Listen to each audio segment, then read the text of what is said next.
American Werewolf. You think so? What the more influential film for special effects, American Werewolf and Evil Dead, and you say unequivocally American Werewolf? Yeah. I'm not sure it's that easy a call.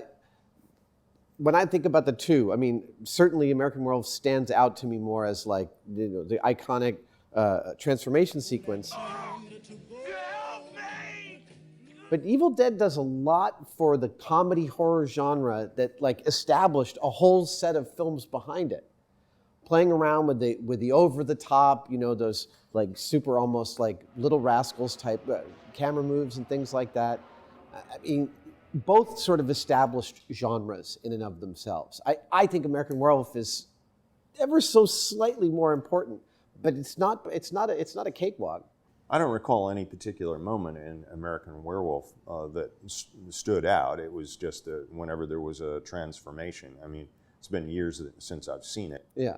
So I guess it depends on what you're looking at. Yeah, I guess I go specifically David Naughton's first transformation where, he's like staring at his hand and it's extending and he's like screaming in pain. I saw it recently. I watched it. My kids couldn't finish it, but we tried to watch it last Halloween.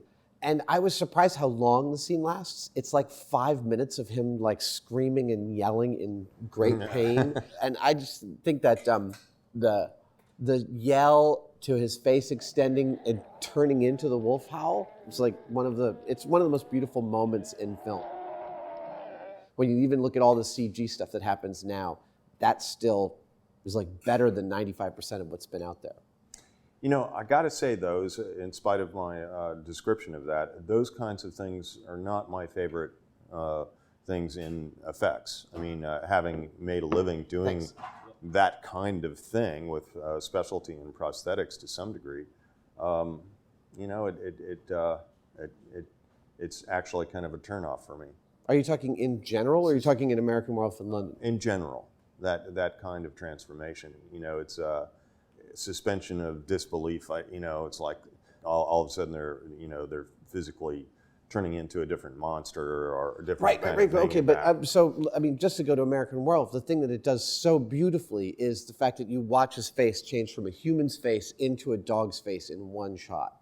Like that's where that gets it right, where a lot of other films get it wrong, where it's just like a morph, like, now I'm a demon, that kind of crap.